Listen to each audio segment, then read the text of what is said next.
Welcome to the quarantine show starring Mount Zion.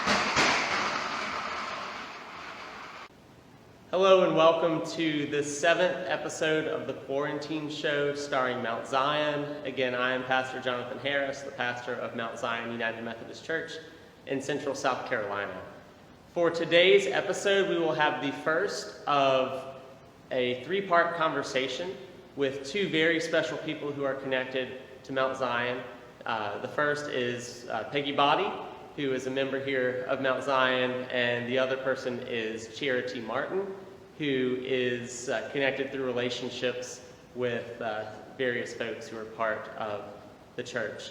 And so our topic for the next 3 weeks will be race and racism. It's a conversation that will hopefully help all of us open our eyes just a little bit wider to this thing that we are dealing with in our world, in our society, in our communities, and give some practical ideas for how we can do something about that. So for today's conversation, today's part of the conversation, you will get to hear from Peggy and Charity and hear some ways that they are touched by issues pertaining to race, as well as how they have seen and experienced racism through their own lives or through family.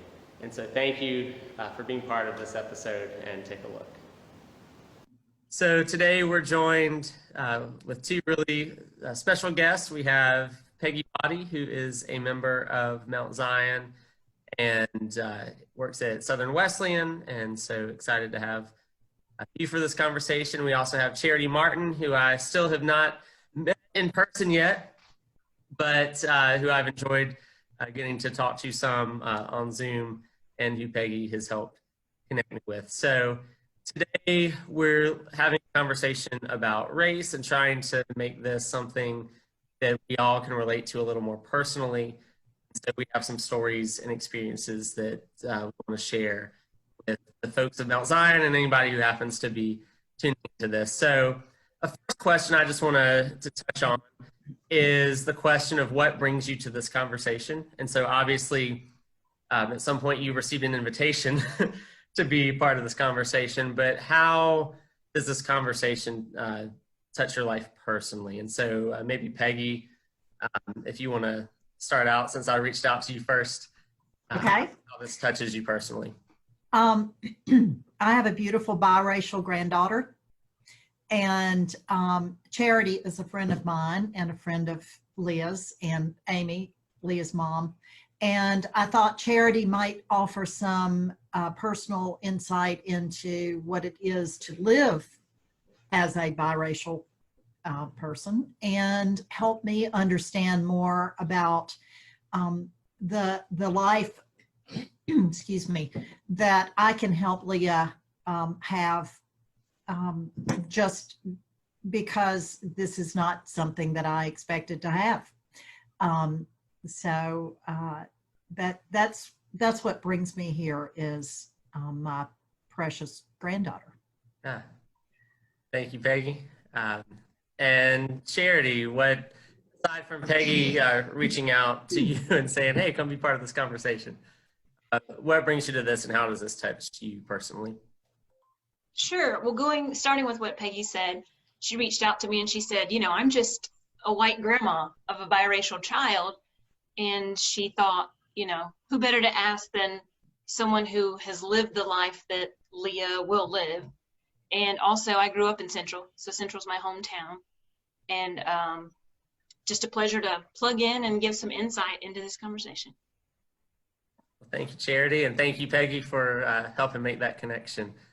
So an entry point for this conversation, I've shared with each of you before. I was having a conversation with my 7-year-old son fairly recently about race and racism.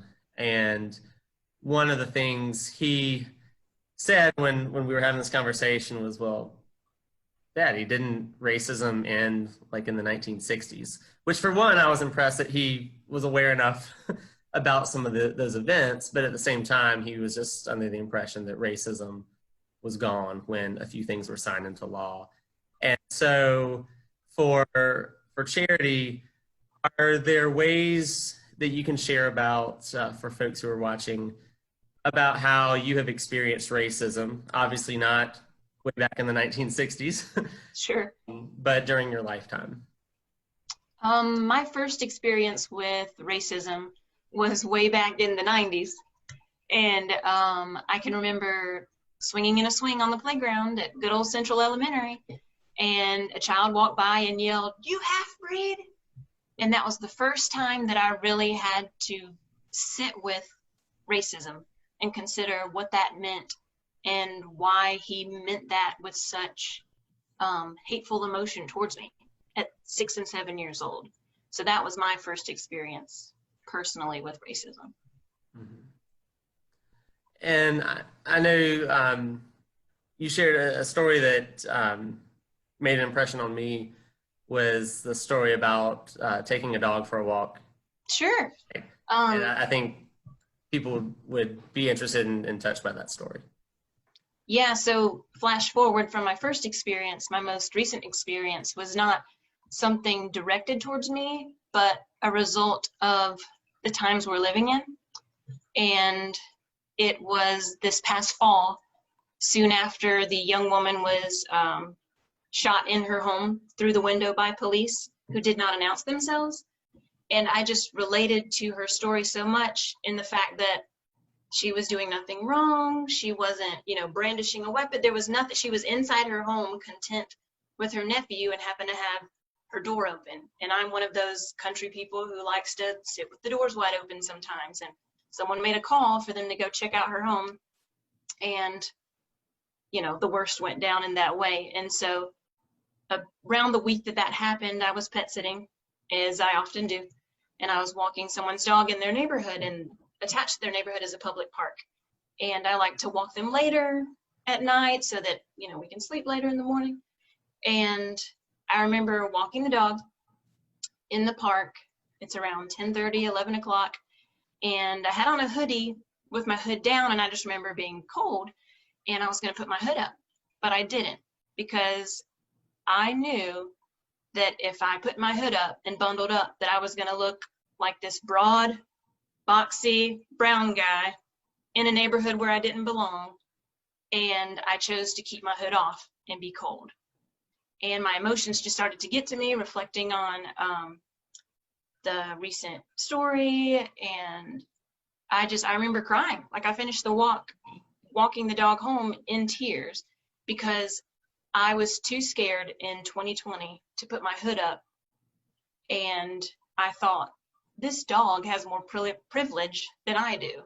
The dog was my saving grace, and that it gave me a point and purpose for being in this neighborhood, and that I couldn't just be a brown person walking in a neighborhood today. Mm. And I know I shared with you before about how I run and spend a lot of time out on the sidewalks running through neighborhoods. And the only time I've ever gotten scared when I was going for a run was when we were visiting some family out of town in a neighborhood that I was not typically in, and going for a run when it was cold out, and having a hoodie on and having my hood on, and passing this house that had a big Confederate flag waving in the front yard. And as I looked at that and looked back at myself, realized that people can't see that I'm white.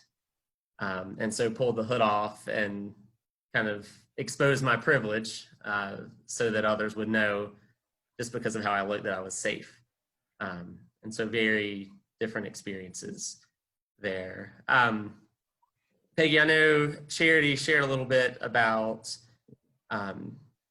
things that she thinks about and has experienced that are different from what I might think about and experience. And so I was curious a little bit about your experience being the grandmother of a girl who is biracial. Are there things that you think about with her that maybe you wouldn't think about if she were white? Are there things that maybe you thought about before she was born that you wouldn't have thought about if you'd known she was going to be white? Well, talking about racism in the 60s and so forth, I'm of the era where I grew up with obvious segregation. I mean, I can remember the colored water fountain and the white water fountain, the colored waiting room, the white waiting room. You know, that was just something that you saw, you didn't question it. It just was the way it was, you know, back in the 50s and so forth. And I look back on that and I wish that I had been aware of what that meant to, you know, I wish I had been aware of what segregation, the damage that it does to people. And, you know, I want to make sure that Leah grows up in a world where she doesn't even have to think about it, that it's not something that's even having to cross her mind about, I need to make sure my hoodie is off, you know, or that kind of difference, because she's my flesh and blood. And speaking about the before she was born, I remember thinking, when I found out that her father was from Jamaica, she's not going to look like me. And that was disturbing in the beginning. Some people might say she's way better looking than you are. So good for her. But at the time, that was, it was kind of like, okay, my family's been white forever, whatever, you know. And then this is going to change things. And what a beautiful change she has been. And as the grandmother, I want to make sure that she isn't bullied because of, she isn't called half-breed, and she isn't, you know, I want to make the world better for her. I don't want it to be, I do see the world as being way better than it was when we were totally segregated. And that was a legal thing to happen. It was okay to do that. But it's that consciousness, changing the mindset so that, and you know, I'm speaking about people my age, changing the mindset of separation of whatever in your mind. I want that to go away. And maybe that's a long shot. Maybe that's, you know, pie in the sky kind of thinking. But my goal is to broaden people's minds and make sure that we just don't even think about it anymore.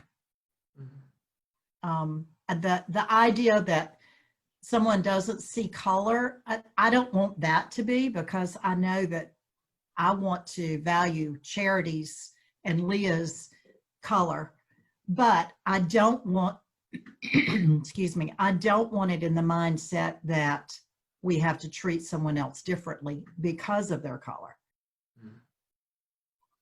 Yeah. Yeah, a way I've heard that expressed is that we, you know, even with young kids, like they see color, but they don't see the meanings that we've attached. Exactly. That's learned. And so I certainly hope for that world for Leah as well. Thank you again to Peggy and Charity for being part of this conversation. Again, this is just the first part of our conversation, and so the next 2 weeks, be sure to tune in to parts 2 and 3.